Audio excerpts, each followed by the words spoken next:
ओम नमः शिवाय। हर हर महादेव। आप सभी को सावन मास की ढेरों शुभकामनाएं। भगवान भोलेनाथ और माँ पार्वती का आशीर्वाद आप सभी पर सदैव बना रहे। दोस्तों, सावन का महीना शुरू होने वाला है, तो ऐसे में क्या आपने सावन की तैयारियां कर ली है?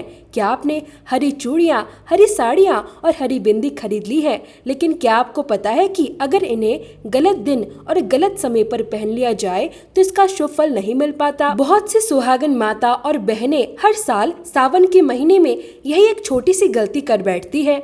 आज के इस वीडियो में आप जानेंगे कि सावन में हरी चूड़ियाँ कब पहननी चाहिए, किस दिन पहनना सबसे ज्यादा शुभ माना जाता है और इन्हें पहनते समय किन छोटी छोटी बातों का ध्यान रखना चाहिए। इसलिए दोस्तों, इस वीडियो को अंत तक जरूर देखिएगा। सबसे पहले हम यह समझ लेते हैं कि सावन में हरी चूड़ियों का इतना महत्व क्यों होता है। देखिए दोस्तों, सावन का महीना भगवान शिव और माता पार्वती की आराधना का सबसे पवित्र समय माना गया है। इसी कारण सुहागिन महिलाएं इस पूरे महीने में हरे रंग का श्रृंगार अधिक से अधिक करती है।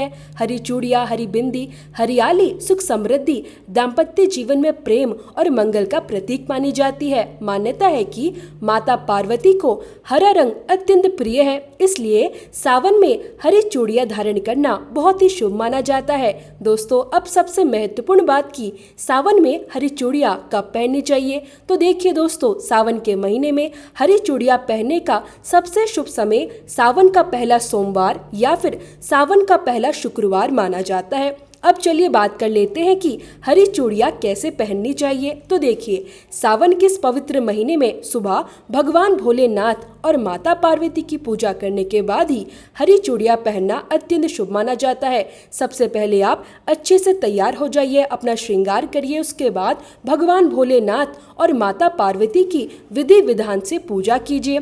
फिर हरी चूड़ियों को माता पार्वती को अर्पित करें और प्रार्थना करते हुए कहे, हे माँ, सावन के इस पवित्र महीने में मैं आपके लिए हरी चूड़ियाँ लेकर आई हूँ। सबसे पहले आप इन्हें स्वीकार करें, फिर प्रसाद स्वरूप मुझे प्रदान करें। मुझे आशीर्वाद दीजिए कि मेरा घर परिवार हमेशा हरा भरा रहे, मेरे परिवार में सदैव सुख शांति और खुशियाँ बनी रहे, मेरी मांग में मेरे पति देव के नाम का सिंदूर हमेशा सुशोभित रहे। इसके बाद चूड़ियों पर अक्षत और कुमकुम का तिलक करें और लगभग 5 मिनट के लिए उन्हें माता पार्वती के चरणों में ही रहने दें। देखिए दोस्तों, सावन में ऐसा कहा जाता है कि हरी चूड़ियाँ पहनने के साथ साथ हरी चूड़ियों का अधिक से अधिक दान करने से भी हमारे पति के ऊपर आने वाले संकट और परेशानियां दूर हो जाती है। अगर किसी कारणवश हमारे पति की तरक्की रुकी हुई है तो हरी चूड़ियों का दान करने से उनकी उन्नति के मार्ग खुलते हैं, उनके जीवन में सुख समृद्धि आती है और पूरे परिवार में खुशहाली बनी रहती है। इसलिए सावन के पवित्र महीने में आप लोग अधिक से अधिक हरी चूड़ियों का दान अवश्य कीजिएगा। और हाँ, सावन के पहले सोमवार के दिन माता पार्वती को सुहाग की सामग्री अवश्य अर्पित कीजिएगा। वैसे तो माता को 16 श्रृंगार की सभी वस्तुएं अर्पित की जाती है, लेकिन यदि आप सब कुछ ना चढ़ा सके तो कम से कम हरी चूड़ी, सिंदूर, बिंदी और मेहंदी जैसी सुहाग की सामग्री अवश्य चढ़ाइए। इन सभी वस्तुओं को शिव मंदिर में जाकर माता पार्वती को श्रद्धा और भक्ति के साथ अर्पित करें। उसके बाद उनमें से कुछ चीजें जैसे 2 कांच की चूड़ियाँ या फिर एक बिंदी का छोटा सा पैकेट प्रसाद स्वरूप अपने लिए अवश्य लीजिएगा। दोस्तों, यह बात हमेशा याद रखिएगा, सावन का महीना बहुत ही पवित्र माना जाता है। कहते हैं कि इस पवित्र महीने में पत्नी जितने अधिक धार्मिक कार्य करती है, उसके घर परिवार पर भगवान भोलेनाथ और माता पार्वती की कृपा उतनी ही अधिक बरसती है। सावन में सिर्फ हरी चूड़ियाँ ही मत पहनिए, उनके साथ 1-2 लाल रंग की चूड़ियाँ भी अवश्य मिला लीजिए। कहा जाता है कि सावन में यदि हम हरी चूड़ियों के साथ लाल चूड़ियाँ भी पहनते हैं तो जिन लोगों की कुंडली में मंगल दोष होता है या जिनका मंगल कमजोर होता है, उनका मंगल मजबूत होने लगता है। इसलिए बीच बीच में 1-2 लाल चूड़ियाँ अवश्य पहननी चाहिए। इसे देखने में भी बहुत सुंदर लगता है और इसके अपने अलग ही शुभ लाभ बताए गए हैं। अब दोस्तों, सवाल आता है कि क्या कुंवारी लड़कियां भी सावन के महीने में हरी चूड़ियां पहन सकती है?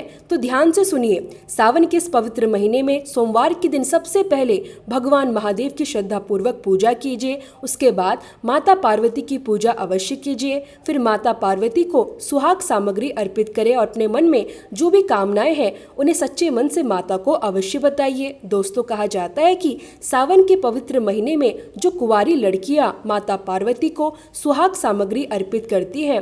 उन्हें माता मनचाहे जीवन साथी का आशीर्वाद देती है। उनकी सभी मनोकामनाएं माता पूर्ण करती है। और जब आप पूजा करके वापस आने लगे तो वहां चढ़ाई गई सुहाग सामग्री में से 1-2 कांच की चूड़ियां प्रसाद स्वरूप अपने लिए अवश्य ले लीजिए और उन्हें अपने दोनों हाथों में धारण कीजिए। कुंवारी लड़कियों को भी सावन के इस पवित्र महीने में हरे रंग की कांच की हरी चूड़ियां अवश्य पहननी चाहिए। ज्यादा से ज्यादा आप लोग हरे रंग के सूट या हरे रंग के वस्त्र पहनने का प्रयास कीजिए। खासकर सोमवार के दिन जब आप भगवान महादेव के मंदिर जाएं तो अच्छे से तैयार होकर जाइए। हरे रंग का सुंदर सूट पहनिए, साड़ी पहनिए, हाथों में हरी चूड़ियां धारण कीजिए और माथे पर एक छोटी सी हरी बिंदी भी अवश्य लगाइए। इसके बाद पूरे श्रद्धा भाव से भगवान महादेव और माता पार्वती की पूजा कीजिए। कहा जाता है कि सच्चे मन से की गई भक्ति से भगवान महादेव सभी मनोकामनाएं पूर्ण करते हैं। तो मेरी सभी कुंवारी बहनों, सावन के इस पवित्र महीने में पूरे श्रद्धा और विश्वास के साथ भगवान शिव और माता पार्वती की आराधना अवश्य कीजिए। तो आज के लिए बस इतना ही। अगर आपको यह वीडियो अच्छी लगी हो तो इसे लाइक जरूर कीजिएगा, अपने परिवार और दोस्तों के साथ शेयर कीजिए और हमारे चैनल को सब्सक्राइब करना मत भूलिए। कमेंट बॉक्स में हर हर महादेव अवश्य लिखिए।